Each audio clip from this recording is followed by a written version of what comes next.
Today, we are fortunate enough to be speaking to Matt Schofield, named one of the top 10 blues guitarists of all time in the UK by Guitar and Bass magazine, voted UK's most exciting guitar player by Guitarist, uh, three-time Blues Award winner, Player of the Year, and member of the British Blues Hall of Fame. Quite the resume, Matt. Welcome to the show. Thanks, Bob. Good to be here, mate. So, you're always busy. Right now, you're living in Florida, taking a little break, but you're back on the road next month? Yeah, this has been good to be mostly home for a minute because last year was not home much at all. So finally got like off the road in November. So we've had a couple of months of not too much traveling, couple of trips, but it all hots up again in about a month's time. I'll be gone for a month in Europe and onward from there, really. Yeah, I saw your schedule last year. I know you passed through Canada briefly. Any chance of that happening this year? I hope so. As I always say, I'll go play anywhere people want us to play. And I do miss getting up to Canada, a place very close to my heart. I spent many a wonderful, year. Long was up there a long time on and off. So I miss it. Yeah, hopefully we can work something out as the year goes on for some shows up there. Yeah, you weren't too far from Niagara at one time. I guess you decided to get warm. Shame I on you. did actually. Yeah, it wasn't any great plan to move to Florida. I'm just still here because I'd never lived anywhere warm before. So, born in Manchester? Born in Manchester, yes. I was only there till I was 7, and then I we moved down south to the area of the UK called the Cotswolds, which is the very famous rolling green hills and countryside. Not very much music there to speak of. But and then from the age of 11, I would spend my summers fully in California, where my dad had relocated to. So always maybe good training for being on the road.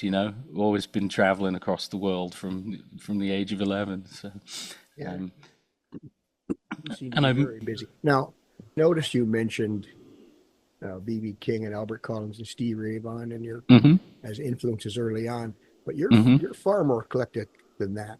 So obviously you've had other influences. oh yeah, You've also mentioned that you want to play Matt Schofield music. yeah. So what does that mean and how did it come about? I mean, obviously you get. I, I, I did always aspire to be a blues player. That's why I started playing to try and be like those guys you mentioned. Um, but I'm just a music lover first and foremost. So I like all kinds of music. Usually it ends up being strongly related or correlated to the blues or the history of blues. But once upon a time, it was all the same. It's all music of black origin from the southern states of the US, right? I mean, jazz and funk and New Orleans music, and it all came out of there. So I like all of that, really. And yes, I find myself as a blues guitarist, but I've been influenced by everything that I ever liked and try and put it in there. So after the initial sort of hardcore influence of the classic blues guys, the giants of blues guitar, I started finding out about other stuff. I heard Robin Ford later into my teens when I'd already been playing for a fair while, already had a band. And that really opened my ears because I was like, well, what's he doing? This bit more going on than the guys I'd heard up to that point. And turns out it was jazz is what I was hearing. And in the days before the internet, um, it wasn't as easy to find out about stuff. You had to know someone who had the records or something. Do you know what I mean? It wasn't a clear, you couldn't just Google jazz. So I think I read a Guitar Magazine interview with Robin after I'd heard the record that he put out, and he said, "Oh well, if you want to sound jazzy on you need to listen to jazz. So, and he recommended getting in this interview Miles Davis Kind of Blue record. So I went and got it. That was the advice, and that's so started listening to that stuff and discovered that actually my real favorite jazz musician then became Oscar Peterson, a fellow Canadian of yours. And that was really game changing for me. So it's still very bluesy. It's just there's some more sophistication going on. So started listening to that stuff as well. Never really with an aspiration to play jazz. I'm just inspired by like someone like Oscar's phrasing and melodic ideas, and it's just his intensity of performance and improvisational, almost endless improvisational brilliance. So I was then getting into that, and also, like the music of New Orleans. So hearing bands like the Meters and funky Dr. John records, where they kind of put blues and jazz together down there and come up with this kind of funky, stew of all the roots of that music. I don't know what.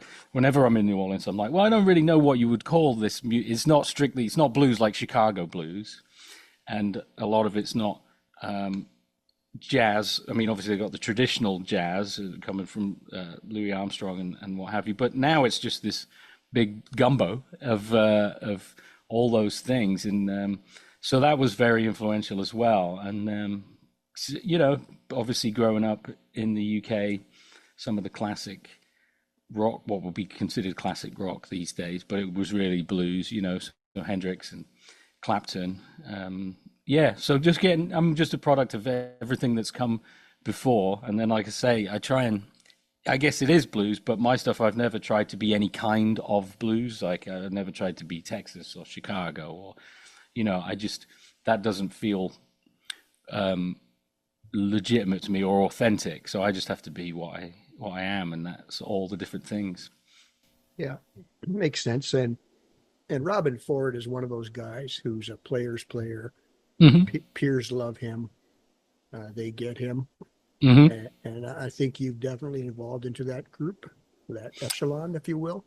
Yeah, thank you. Yeah, I mean, those are my heroes now for as far as like guys that are still with us. I mean, as I aspire to like John Schofield as well, who has a completely unique voice on the guitar. Nobody sounds like him. And that to me is very much in the tradition of the early blues players. So it's not that he plays the same as B.B. King or something, very much not.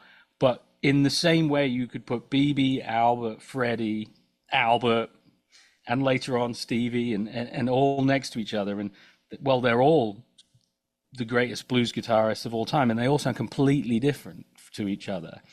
And that then sometimes seemed to have faded away in blues more recently, where people are playing more like a style of, so it's like, oh, it has to sound like this. But I miss the originality of the pioneers of it, how they all contributed a voice to the music.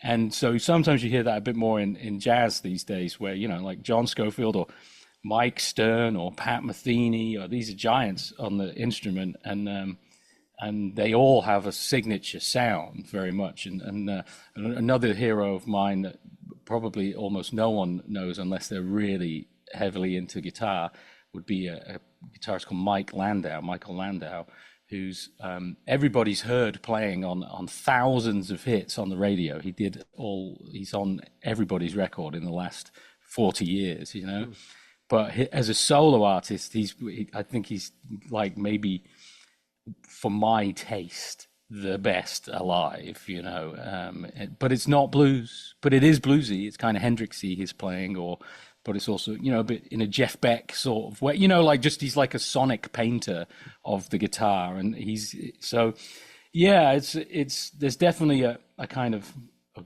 world of guitar that exists outside of just the blues scene that perhaps people are more familiar with. If you go to your average blues festival or something, I don't always find myself in that world, and quite often these days I end up playing more jazz clubs or festivals as well, not that I'm playing jazz, but it's a different audience there, for guitar playing fans, really.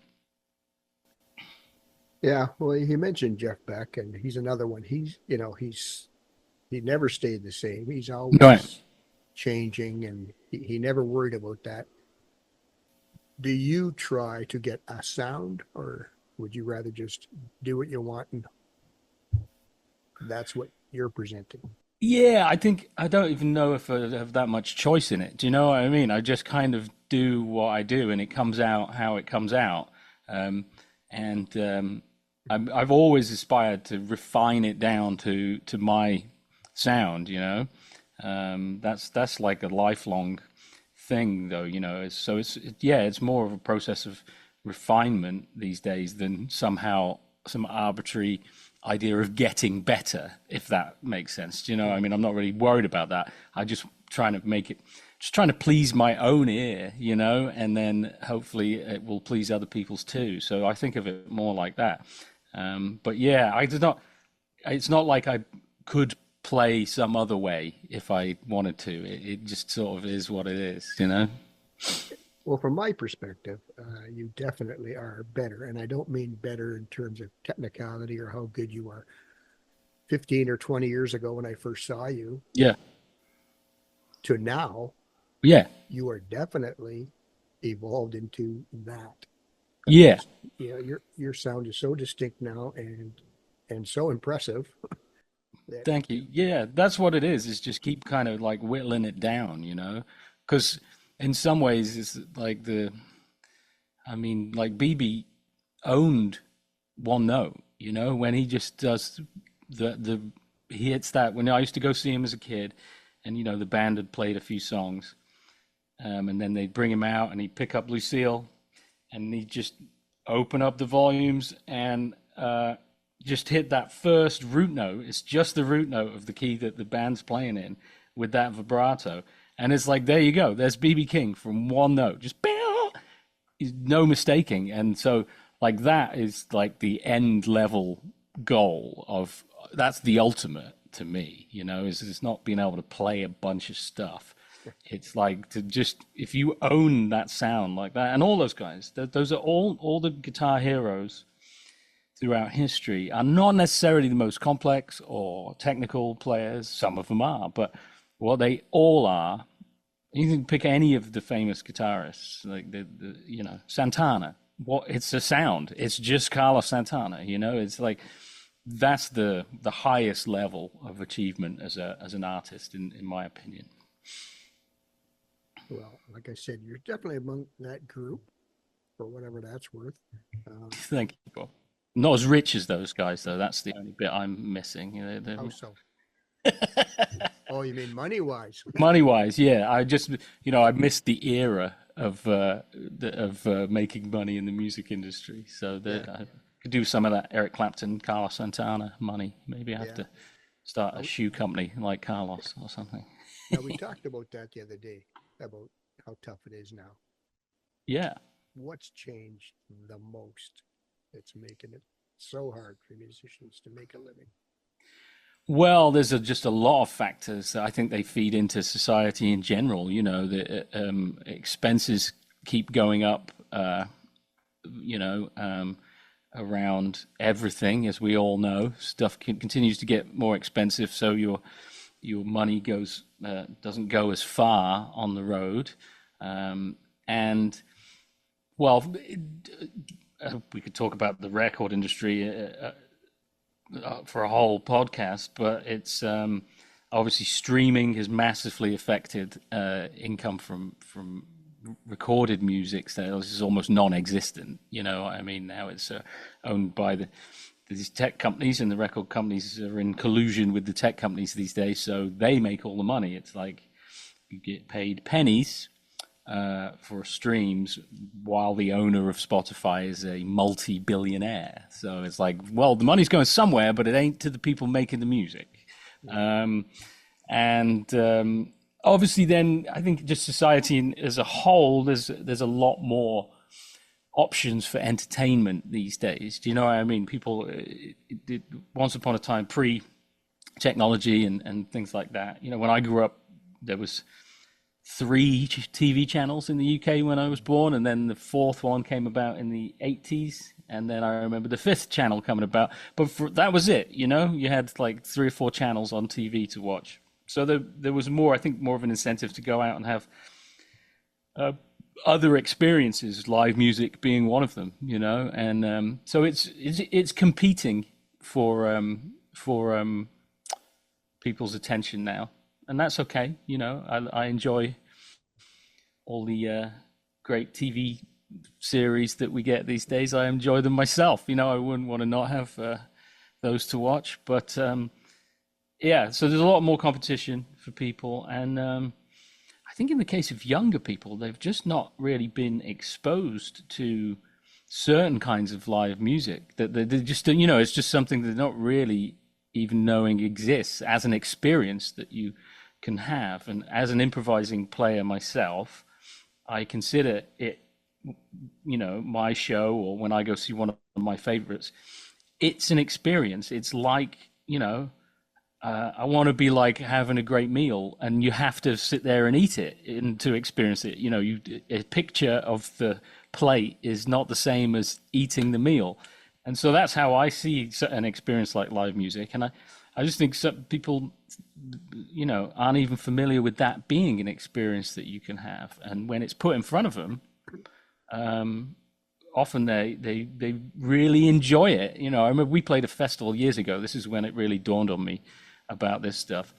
And it was it was in the UK, in beautiful part, Devon in the southwest. And it's really beautiful down there. And it was like a town festival, and we happened to be the blues band, I suppose, on it. But there was all kinds of music and all kinds of events going on. And we played our set in the afternoon, and it's families in the park, you know. And it went over really, really well. But these weren't blues fans. They weren't guitar fans. They were just the families, you know. And people were coming up afterwards and saying, wow, that was great. What kind of music is that you were playing? You know, because if you'd have said blues up front, they probably have a preconceived idea of what that is, you know, and usually it's wrong versus what you might actually get.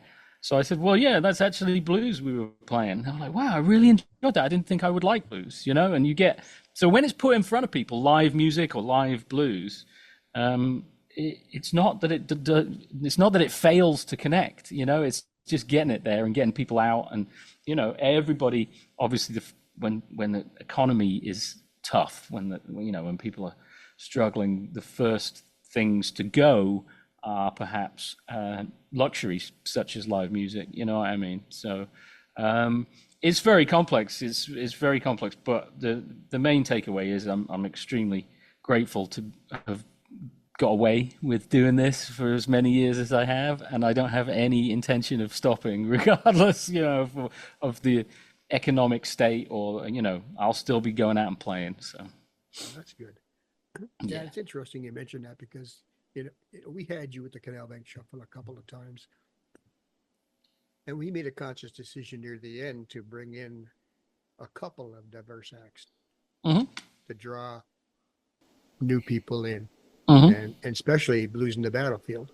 And a friend of yours, Paul Delorier, went on after a Steely Dan tribute band. Yeah. And people come out to us after and said, "Who was that guy? He's amazing." Yeah, right. Yeah, it's really you know, a team effort between the promoters and taking a chance to have something of a different flavor. I think that can be a bit of a problem in the blues festival scene, is you know, a lot of the same stuff always, you know. And they're a bit, I've said that the blues scene is a bit like, you know, they're the conservatives of music these days, which is funny to me, because it was definitely not that when it was created. Muddy Waters was not being conservative. Muddy Waters was being outspoken and loud, and here I am, you know, I'm here, you will know my name, you know what I mean, and by being fiercely unique, fiercely individual, and fiercely progressive, by going, well, we got amps and stuff now, we can turn this up, you know, it's not just a guy on a back porch, you know, it's rock and roll is here now, you know. that was muddy, the guys back then. So, but now, not progressiveness is not always championed the same way, but in the blues scene, and of course, yeah, it's when does it not become blues, but I think that's the wrong metric. It's like, is it good? Is it enjoyable for people? I think that's the only real metric that should be important, whether if it's inspired by blues. And certainly in the UK, most blues is actually now rock music on the scene in the UK. I don't play in the UK that much these days for a variety of reasons. And when we do play there, we play Ronnie Scott's Jazz Club. It's so sometimes I find myself leaning in there because the rest of the blues scene is very much kind of rock based. And of course, could even say that the biggest current blues artist, Joe Bonamassa, is very much rock based. I mean, it's not like it's certainly not traditional at all. But that sort of has become the model of blues, and you get a lot of that. Whereas it's like there's a lots of other flavors of it out there, of people leaning in different directions. And when my original band, also the same band who are on my new record, it's a 20th anniversary thing that we've done with the original organ trio lineup. I've always played with Hammond organ and with the organ player handling the bass as well. As which would be much more of a jazz kind of combo. But although Jimmy Vaughan did it, B.B. King did it, Albert King did it, there's been plenty of blues guys with organ trios. But for years, people were like, "Why don't you get a real bass player? Or it's too jazzy?" Or it's their idea of what you're supposed to do. So we ignored that and carried on. And now people have kind of come around. But it was a little bit, there was a bit of pushback to start with, that somehow because I thought it was a good idea to be different. When I started my own thing, I thought, well, there was a lot of either Stevie Ray type blues rock or Chicago blues with harmonica. That was like in the UK and Europe, it was pretty much two kinds like that 25 years ago. So we were like, well, I don't want to sound like either of those. So I'm going to do an organ trio, because I like that too. So, that kind of, it's good. It's healthy, the diversity of other shades of blues. Blues and jazz were connected once, and like I say, funk. I mean, James Brown is like he's coming out of exactly the same thing as the blues guys. I mean, he really kind of is one. Or even Stevie Wonder. I mean, it's all coming from the same place, and this beautiful tree of music that's grown in the last 100 years. I want to get back to your album in a second, but you did mention a couple things. Ronnie Scott's, legendary venue. He played the North Sea, he played Montreal Jazz. It must be, do you have to pinch yourself when you're in these places, remembering when you started out to now? Yeah, for sure. And sometimes, it's been such a long time getting there sometimes that it's super cool. I mean, there's not really a room I'd rather play in London than Ronnie Scott's. So it's like, yeah, we play the place we want to play now,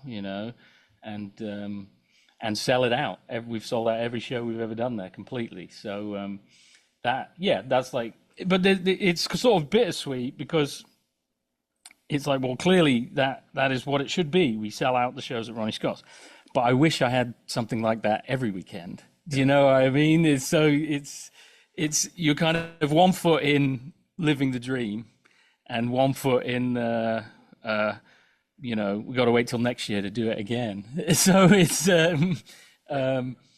that's kind of the world these days. But yeah, Montreal, one of my favorite gigs ever.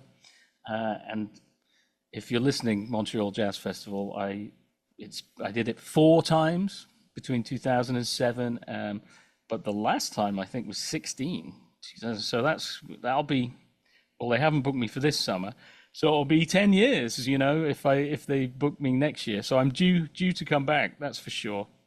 I love that gig. I also just want to mention, you mentioned Joe Bonamassa, and Mm. I noticed he's got a nice piece about you on his website. Oh, okay. Yeah, I think somebody told me about that. Yeah, yeah. I don't know Joe well. He's he's come to see my show a couple of times and sat in the audience, which was cool. I appreciate that, and he was also super cool about it. So he wore his hat and sat up the back, not to steal my thunder, because of course everybody would know who he is. But I don't know him well. But we have a lot of mutual friends who know him much better. Obviously, Josh Smith, that plays guitar with him these days for the last few years. I've done a lot of stuff with Josh and Kurt Fletcher, and it's interesting. We're with all those guys. There's so many of us that are almost exactly the same age. So there was obviously something happening. I would say probably Stevie Ray Right. is the unifying factor of coming of age at a certain time, around the time Stevie died. So me, Joe, Kenny Wayne Shepherd, John Mayer, all born in 1977, within a few Right. months of each other. This is obviously something that happened to create an era of blues, modern blues guitarists. And I think Josh is a year or so younger than me, and Kirk is a year or so older. So there's a whole bunch of Eric Gales is maybe a year or two older, and um, definitely a big era of certain kinds of modern players. I saw Stevie Ray about a month before he died.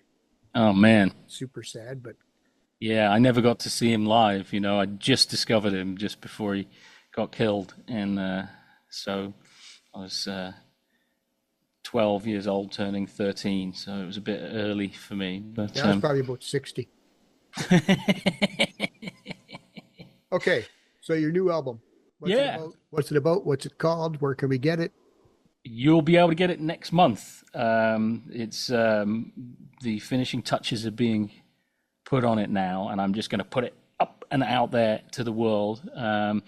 It's called Many Moons, Volume One, because it's been many moons of me and Johnny Henderson and Evan Jenkins playing together. So that's my original organ trio.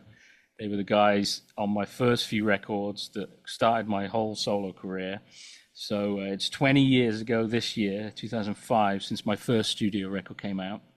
And but although we did release something in 2004, like a little live thing, the Trio Live, which a lot of people still mention to me. So that band just has a real chemistry that I play with many other wonderful musicians, depending on where I am in the world and who's available. But for me and for a lot of my fans, there's nothing quite like the chemistry between me, Johnny, and Evan. And so I wanted to revisit that, because we haven't done a record in a long time with that lineup. Well, I haven't done a record in a long time anyway. But so 20 years. So it's volume one. And so it's just pure trio, just guitar, organ, and drums and singing. So there's no like layered parts. It's just the three of us playing as it would sound live, except we recorded it in a really nice studio over in the UK, Peter Gabriel's studio, actually, Real World, and went in there for a couple of days in an amazing sounding room. So the sound of that room is all over the record. It's very an amazing ambience that it gives you. So it really sounds like what we sound like. That was the goal. Volume one and volume two, which is half written, and perhaps we'll get to record it later this year, if I get some money back from the first one when it's for sale. If I make some more, because then you got to pay for these damn things these days. Then volume two will be the same core band, the trio, but I want to do put some horns on some tracks and maybe have some guests on some tracks. So like the same trio but expanded, because we've never done that. And what happened while we were recording what became volume one, we had some tracks that I had originally planned to include, but then I was like, this would sound good with horns, So I didn't want to start doing that to the to the original idea of the record. So I'm like, let's make it 2 volumes and split them up, just pure trio, and then expanded trio will be the next volume. So yeah, it's I've got to say I'm pretty happy with it, and that's unusual for me. I'm not like love my own recordings. It's the hardest thing for me because I am an improviser. So you have to accept that this is the version that's going to be the version, but tomorrow it would be different, and the next day it will be different again. So it's really kind of like a hard thing to stick a fork in and say that's done, you know. But it's coming. Yeah, it's been a bit of a labor of love. It was important for me to retain control of this record. I don't own the rights to. Out of the 9 albums I've put out, I only own the rights to 2 of those. So I have no control over the 7 of all my previous studio records and live records. So I kind of just did this one bit by bit as I went along myself, so that I can do whatever I want with this record. I can put it out however I want, and I'm going to do a companion transcription book for guitar, play along version with it, so you'll be able to get the actual tracks from the album and mute the guitar and then play along. So I wouldn't be able, unless I own the rights to it. It's really hard to do that stuff. So I've chosen to hang on to this record myself and put it out myself. It seems to be the way to go. So yeah, just about a month from now, our first tour date is the 20th of March in Holland, and all going well, we will have some CD copies there. It'll be downloadable straight from the website and perhaps a couple of other places as well. And then when I get back here in April, we'll have some hard copies on CD. We'll do some signed versions to send out to people, a limited number of that. And vinyl as well will be coming later in the year, but it just takes the pressing backlog on vinyl. It takes several months. So yeah, it could be kind of staggered as it comes out, you know what I mean? It'll be like you can get the digital version online and hard copies at gigs, and we'll send some of those out to people that want them. And yeah, that's the plan. Now, you mentioned some guests possible next time. So, of course, your girlfriend is the beautiful and talented singer Christine Tambakis. That's right, yes. Any chance you record with her someday?